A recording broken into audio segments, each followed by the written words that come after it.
All right. Peace and greetings, YouTubers. So, welcome to another edition of In the News. Now, I have to say, I'm a little bit salty right now. I was supposed to see Brandy last night. She had 2 shows at the Kennedy Center. One on Friday and one on Saturday. And I mean, it was going to be one of those big shows with the orchestra where the people would have the cello and all the strings and the violin and the... Like, it was going to be lit. I was ready. But apparently, she was having some kind of vocal issues and I guess an infection or something like that and some damage. And so she pulled out of the shows for some health concerns and everything like that. I was like, dang. I be having the worst of luck sometimes with concerts. All my stuff always get canceled every time, but it's okay. At least I wasn't stupid enough to buy tickets to the Fyre Festival. But dang, Brandy, I was ready. Like, I had my tux and everything. Well, not really a tux. I wasn't going that far out. But I mean, I had a nice outfit. I was ready. I was going to be in there selling it.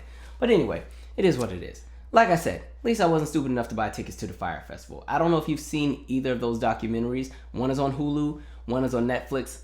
Personally, I liked the Netflix one more than Hulu. Hulu was okay if you really want to know about the organizer. I thought Netflix was a bit more entertaining. They spent more time on the actual festival and the disaster that it was. So long story short, this was a festival that was supposed to be something extremely exclusive. It was, you know, the kids that were super, super rich, that just had money to just throw out in the air. You know, this was going to be for them, so us regular common folks wouldn't be there.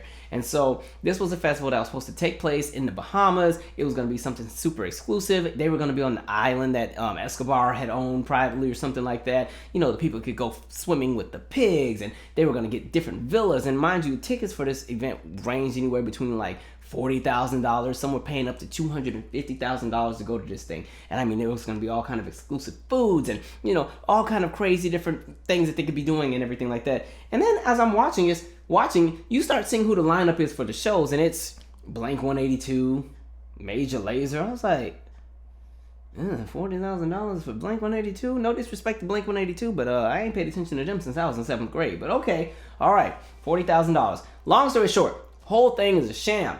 The dude didn't have... I know I don't hear sirens. I told y'all, city living. Every time I make a video, that's when the sirens come out. But anyway, you know, the dude had planned the festival in January. He was hoping to have this all put together by April. He had literally 4 months to put together this big giant festival. And this was going to be something that hadn't been done before. I mean, it was just so grand and huge, and it was a disaster. I mean, everything fell apart. And so the documentary is some pure entertainment if you want to watch it. I was in there dying if you watched the Netflix one. That one was hilarious to me for the most part. It was just absolutely crazy. And just watching the people get there and seeing what they spent all that money on. And when they got picked up by that yellow school bus, I lost it. I was like, y'all done spent $40,000 and you getting picked up on the yellow school bus? Y'all didn't even get like a chartered luxury tour bus or anything. And then they got them cheese sandwiches. And then there was a storm when the thing was supposed to happen. So that was the other part. The villas weren't even ready. There was only a few villas out there. So everybody else got these little dusty tents with an air mattress. The storm is out there. The wind's blowing. The little monsoon. The little tents getting blown away. I was like, this is a lot. Y'all had a lot going on with that. And so apparently now there's like $100 million class action lawsuit. It was crazy. That was a good watch. I enjoyed watching that. But yeah, again, some people are just on some other stuff. Like, there's no way I'm spending $40,000 for any kind of concert ever, let alone $250,000. Even if I had the money, the only way you're going to get me to spend $40,000 for any kind of concert, again, Blink 182, Major Lazer, you would have to go and you'd have to somehow get me Michael Jackson, and I want the bad era tour Michael Jackson. Not the bad tour from 88, but the bad tour from 77 when he was still doing all the Jackson songs. I want that Michael Jackson. You got to get me 1990 Whitney Houston from the Welcome Home Heroes tour. That's the one where she got on the green outfit like the Kermit the Frog fit. Like, you got to get me that Whitney Houston. You got to get me Prince circa the closing finale night of the Purple Rain tour in Miami back in 85. Like, I want that Prince on the stage. You got to give me Left Eye so I can finally see TLC like I was supposed to on January 10th of 2000 at Key Arena at 7:30, but my mom said I couldn't go because she said the Rapture was coming. Like, you got to get Left Eye so I can get a TLC show. You got to go get Natalie Cole. I want Natalie Cole from like the 1970s. You got to get me Donnie Hathaway. Like, all of them got to be in one big super. Phyllis Hyman. I want Phyllis, and I want the old friend Phyllis. Old friend. Like, I want that Phyllis. Like, I want her in the set. Who else? I'm just going to dig up all the people that ain't here no more. Like, Aretha. Give me Skylark Aretha. I want the Columbia Records Aretha Franklin in the mix. Who else ain't here no more? There's somebody, Maurice from Earth, Wind & Fire. I want Earth, Wind & Fire when they were still called the Salty Peppers. Like, I want all of them at this show for me to even think about spending $40,000. So them kids were stupid. I didn't even feel bad for them. It was some great entertainment. Also goes to show you that, like, social media is very segregated. Not just by class, but also by race, because nobody had even heard of the Fyre Festival until it fell apart, and it was trending that night. Because I remember on Twitter when it fell apart and you started seeing the stories. I'm like, what was this? I never heard about this. And you saw people posting the pictures of the luxury food they had, and it was a cheese sandwich in a little styrofoam box. I was like, okay. Anyway, moving on to an actual story. Did you guys see the story of the officers that were playing Russian roulette and ended up killing each other on accident? So this is coming out of St. Louis. And so there was 3 officers. They were kind of just hanging out 1 in the morning, doing stuff that people do at 1 in the morning when they're bored, like playing with guns. Not me, I'm just saying. That's a very random idea, right? So anyway, they're playing Russian roulette. And if you don't know that game, long story short, it's pretty much you take all the bullets out of your gun and leave one and spin a little thing, and then you take chances shooting at each other. And the purpose of the game is to not get shot. You know, you're playing a game of chance, which is a game I would never play, by the way. Russian roulette ain't nothing that I would want to play. But, you know, so they were sitting there doing the 2 back and forth rounds, and they had both shot around. Nobody got shot. The third person was like, I ain't playing this. I'm out. He must have had the same spirit I did, because he tipped out. So as he was leaving, the male officer ended up, you know, putting the gun to the woman's chest and firing for the next round, but it actually shot a bullet, and they had to rush her to the hospital where she later died. And I'm like, y'all on some other stuff. Like, who does that? That's not even like a fun game to play. You know, 1 in the morning, if we bored, you pull out the taboo or something. You know, like when I have my road dog with me, like taboo, you can't, if the 2 of us are on the same team, y'all not winning. Because I don't lose a taboo. I'm quick on my feet. Like, we rack it up. Every round, we're pulling like 7, 8 cards. You know, you play taboo. You play heads up. You know, heads up the game where you get the phone and you play some heads up. As a matter of fact, if you were that desperate to play Russian roulette, they even have an app for it. You can get an app on your phone and play fake Russian roulette, and y'all can still live. You know, that might be a better idea. That's absolutely crazy. And the thing that gets me, every time I see the stories of all these different police officers who have shot and killed somebody who was unarmed, the first thing they always say, I feared for my life. I was afraid. Never mind the fact that this is St. Louis. You know, St. Louis, Ferguson, pretty much the same thing. And so I'm like, y'all from that same region where you saw Mike Brown get killed by Darren Wilson. And Darren Wilson, I feared for my life. You know, I shot at Mike Brown once and he just kept coming. And I kept shooting. And I'm like, y'all feared for your lives then, but y'all at home playing Russian roulette for fun. Now you got the bullet point blank range in the chest, y'all playing for fun, but you were scared of the unarmed person. Okay, got it. I got it. Okay. That's what y'all doing now. Y'all crazy. And then Tory Lane wants y'all to know that he's the best living rapper alive out right now. He just wanted y'all to know that. I'm a little late to the party on this story, but I said I would still talk about it. So a few days ago, he tweeted, this is my Tory Lanez impression. It ain't that good. I'm the best rapper alive right now. I will body any of y'all niggas out here, period.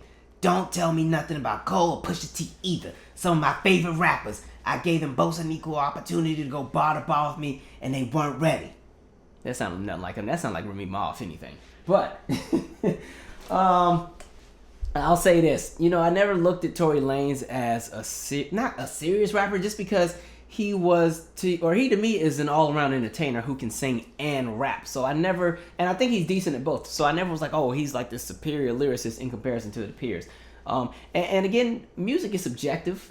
And I said that before when Jacquees was making his argument about why he was the king of R&B and everything like that. And I think on his aspect, he was talking more so hits and sales and everything like that. Tory Lanez is talking more so as far as freestyle ability and bars and everything like that.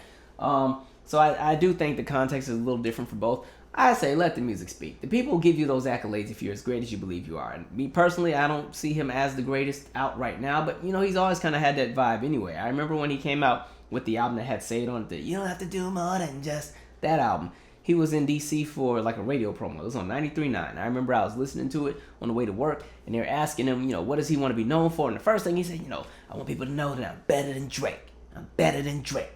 I'm better than Drake. I'm like, you just coming out swinging, huh? All right, what y'all drinking over in Canada? Because all y'all cocky.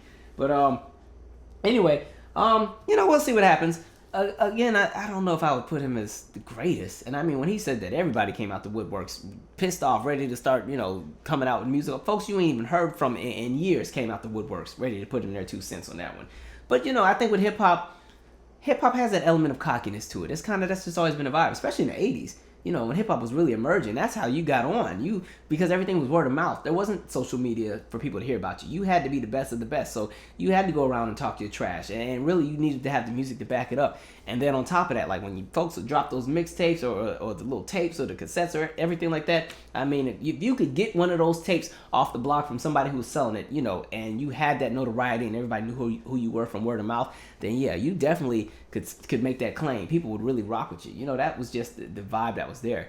Hip hop is so commercialized now. It's hard to kind of find that threshold of when to take people seriously and when to just be like, all right, I guess. But, we'll see what happens. I'm sure somebody's going to come out with a diss track real soon. We'll see how it goes. But I guess I'm going to have to go back and listen to some of his mixtapes to really make a full opinion. I just have his albums. The mixtapes I haven't really listened to. But it is what it is. Moving right along. Now the government shutdown is finally over, or at least temporarily, because this is only going to go for 3 weeks. And then apparently they got to go back to the drawing board. So we may be back in this nonsense again. But at least some people are having a little bit of peace of mind for the moment. The group of people I feel the saddest for are the contractors who will not be getting that back pay. You know what I mean? I think that sucked. You missed some people missed possibly 3 pay periods, and they're not getting any of that back. And there's no telling what bills they missed, and that's some jacked up stuff there. But at least the government's back in operation, so some people can really take care of those bills. You saw people dying. I saw the story on CNN with the couple. Mind you, now they voted for this president who encouraged all of this, but they had the baby that had some kind of condition where they needed to be on, I guess, like the breathing machine or something like that, but they hadn't paid the electric bill. I said, I feel bad for the baby. But it is what it is. And I think it goes to show us that as we get ready for 2020, like, y'all are really gonna have to follow through and really pay attention to detail when it comes to the candidates in which you support. As far as all the people who've come out, because a lot of people have announced their candidacy, Kamala Harris and Bernie Sanders just announced that he's running. I think Elizabeth Warren is running. There's another woman that's running. Joe Biden's probably going to run. A bunch of different people. I saw an article saying Hillary was thinking about it. I don't know. I'm not really sold on anybody yet. I'm just kind of like watching from the sidelines. I personally think, in this environment, when you had somebody like Trump become president, Trump right now is a whole machine. He has a machine and a backing of people who are just, really, to me, a lot of them are coddlers of white supremacy. So they're going to support this man by any means necessary, because with him losing, that means they feel that they've lost something, or they feel that they've lost an element of power that they didn't have to begin with anyway. But, Trump is at a point where, at this point, he could cut off a baby's head on camera and his supporters would still justify it and give some kind of reason for it. So, at this point, that's what people are up against. And I think with the candidates who are coming in, business as usual ain't gonna work. Y'all gonna have to really figure out a way to really shake the table, because at this point, Trump has opened a floodgate that and you can't put the water back behind the little gate or anything like that. So I think it will be an interesting election. There's gonna be a whole lot of chaos, because you got the Bernie or bust folks, and you already know how they are. They ain't about to support nobody if Bernie don't make it in. And while we're at it,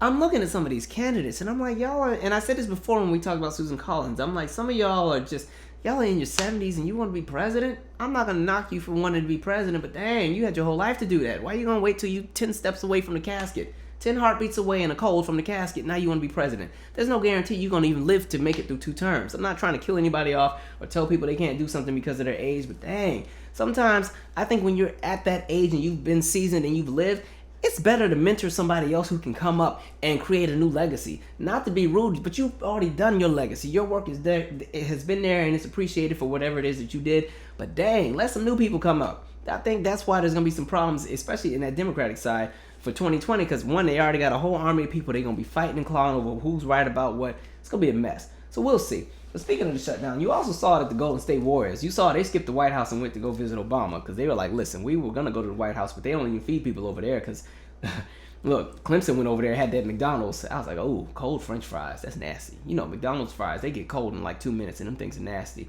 That sucks. They said they wanted some real food. They wasn't about to be doing that. Have us winning whole championships, so we got to go eat a Big Mac. Anyway, it's crazy, too. I was at the White House in 2013 for the Christmas dinner, and when I tell you, they had some bomb food. I mean, I was in there just eating up everything. And anytime I go to one of these little bougie events, I always make friends with all the people who are in the positions of servitude, because those are usually the most down-to-earth people. Those are the fun ones. Sometimes everybody else is all snooty and all uptight and walking around with fake fur and crap on and everything, and fake diamonds, and some of them got real ones, but they just walk around like they're just super super important. I'm like, okay. Like a few weeks ago, I was at Georgetown because somebody I knew was being honored by the law school for their work in the law field, and so I was at the VIP reception. Everybody in there just way up, I'm like, y'all are some stuck up folks up in here. So I made friends with the person that was carrying a little champagne tray. Oh, we were in there cackling and dying down the whole time. Had a good time. Anytime I go to some event like that, I go find the real people to hang around with, because nobody wants to be around a bunch of stuck up folks for 2 and 3 hours where all you're gonna do is get judged about how much you don't have or what it is you don't do. Ain't nobody trying to be around people like that. Trifling. And then I don't know if you've seen a story. This is coming out of Arizona, but this is a story about a woman who she worked at Amazon. She was 22 years old. Didn't know she was pregnant. She was at work. Stomach wasn't feeling right. Went to the bathroom. Ended up giving birth to a child. And so rather than taking the child to the hospital and making sure the baby was good, or making sure that she was good and that she wasn't injured, because there's a lot of complications sometimes that happen with childbirth, she just threw the baby in the trash and went on back to work. And so of course the baby doesn't make it. And that's sad, isn't it? Right? It's just crazy, right? And her justification was, she just was really freaked out and she didn't want to upset the father of the child and everything like that. And I'm like, man, that's jacked up. Because, one thing, first of all, babies already don't ask to be born, but they also don't ask to be killed either. So I'm like, that's jacked up.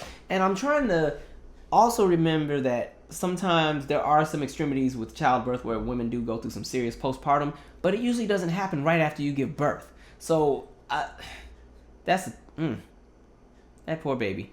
I'm like, if you didn't want the child, there's adoption, there's other options. I'm like, why are you gonna just sit there and kill the baby? And depending on what kind of man that you were with, I'm sure he wasn't gonna lose his mind because you had a child. If that's the case, they could have had a discussion about what they could do with the child rather than just kill the baby. Like, who does that? That's the justifications for some of y'all nonsense. And that's why I be feeling bad for kids sometimes, because some kids just aren't loved. And I'm not even talking about kids who grow up with parents who don't want them. Like, have you ever seen a child who's just tolerated, like they're not loved? They're 2-3 years old. They sit with a tablet all day in a Capri Sun and they get babysat by the TV. And mom and dad are still trying to go live their best life. And the baby just gets tossed around from house to house. They go from auntie's house to grandma's house to cousin's house to babysitter's house to somebody who doesn't even know them that well's house, and this house and that house. And then all of a sudden, they're 5 years old and now it's time for them to go to school. And they don't know how to sit down and behave because they've never had any structure to begin with. And so now all of a sudden, the parents become extremely punitive and they want to beat on the kids all day. Like, some kids I just feel so bad for. Like, they just, and then they grow up to be adults who have all kind of trauma and other issues. Like, it's absolutely crazy. So I'm going to follow that story and see what happens to the mom. And then the family of Kalief Broeder was given a settlement of $3.3 million, which I don't think is enough. They should have gave that family like $20 million, in my opinion. If you remember, Kalief was the 16-year-old who was accused of stealing a backpack. And he ended up spending 3 years in Rikers Island. Mind you, he never even went to trial. So, and by the way, he didn't steal the backpack either. So, he was 16 years old. They locked him away at Rikers. He was in solitary confinement for the majority of his prison sentence, or his jail term, while he was waiting for his trial to happen. And long story short, when he finally got out, he pretty much he wasn't able to cope with his reality, and he ended up taking his own life. And I think in that situation, one, there's so many questions to be had, because one, why does somebody wait 3 years for a trial for what? Theft of a backpack? 3 years, mind you, they were 16. All of his innocence was snatched away, what was left of it. All of those, those are some pivotal years in life. 15, 16, 17, 18, 19. Those are some really pivotal years in order for you to formulate the person that you're going to be as you become a much older adult. And when those years are taken away and you're dealing with nothing but trauma every day, what do you expect a person to be like when they come out of that? And, he just was never able to really recoup and get himself back together. And I think there's a conversation to be had about this trauma. And, sometimes you always hear the phrase, childhood trauma, but let's talk about the trauma that happens in the teenage years and the young adulthood years. That's when life is already scary because you're trying to put the pieces together for everything to make sense. But for him, he didn't get that opportunity to, he didn't get the opportunity to go to a prom or apply to college or, have, I don't know, dating life, but, have that first crush in high school or anything. Like, he didn't get to do any of that. All of that was taken away from him. So, he goes into Rikers as a child, comes out as a 19-year-old man, and he didn't get the opportunity to mature into what he could have been when he got to 19 because it was stripped from him. He was forced to become an adult as soon as he got locked behind bars. And so the fact that it was 3 years and there was no trial, I think that's some nonsense. And the fact that he also got jumped in the cell a few times, there were a bunch of different things that happened to him. And he literally lost his mind.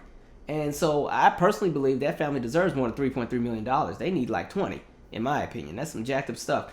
You know, and it just goes to show, because a lot of people were pissed off with what I said about them Covington kids, and I still stand by everything I said. It goes back to what I was saying with the whole boys will be boys. Depends on who you are and how much money you have. Because you see the Covington kids, they were able to go and get a PR firm to go and write all kind of apologies and this, that, and the third, and you watch the media spin the whole story, and now all of a sudden they're the victims. But you look at Kalief Broeder, who's accused of stealing a backpack that he didn't steal. He goes to Rikers Island for 3 years. You see the contrast and see how different things are for folks. Like I that's the issue that I have with society as a whole. And I think, you know, it's jacked up indeed. Anyway, the last thing I do want to kind of see what happens is I want to see what's going to happen with Whoopi Goldberg and Monique. Monique recently made some statements about Whoopi Goldberg, pretty much saying that Whoopi Goldberg has always been the help when it comes to Hollywood.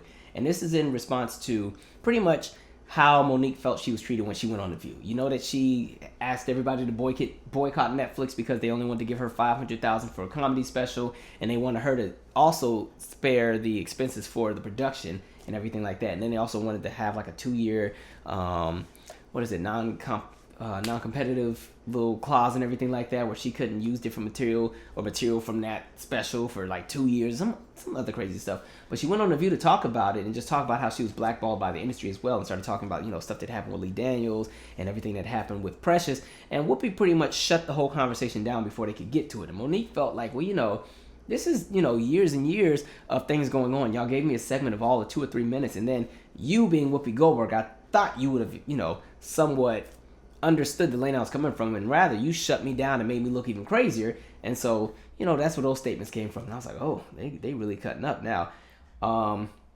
And you know what? When I think of Whoopi to me has always been half and half on a lot of issues. Sometimes she's on it, and a lot of times I'm like, what? Especially when it comes to anything with structural racism. I know not to depend on her with any of that, because she always drops the ball. And I think it's because Whoopi's been blacklisted before. If you remember in 2002, 2003, she said some stuff about Republicans, got blacklisted, couldn't find work, lost her Slim Fast sponsorship, lost a few TV roles, lost some movie roles, couldn't find work to save her life. Literally, The View was her saving grace. And then Tyler Perry came around and gave her some movie roles, and then stuff started picking back up again. And so I think Whoopi at this point, she's not going to shake the table. And it's funny because she's done it in the past on the wrong side. Remember that whole blackface incident that she endorsed? I'm like, Whoopi, what you doing? So yeah, Whoopi, I'm just like, I don't know what to do with her. But, you know, good for Monique that she's landed a Las Vegas residency. So good for her.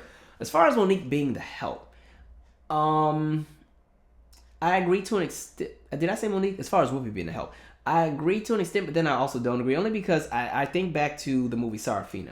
And Sarafina only happened because Whoopi pretty much fought and clawed and said, y'all gonna give me this movie because I said so, pretty much. Like, they wanted her to do Sister Act 2. She didn't want to do Sister Act 2 because she didn't like doing Sister Act 1, apparently. And she told Disney, listen, if I do Sister Act 2, the only way I'm doing it is you're going to give me the funding to do Sarafina, which is the movie about the students in South Africa that pretty much revolted against the system that was in place at the time. True story. It's a good movie, by the way.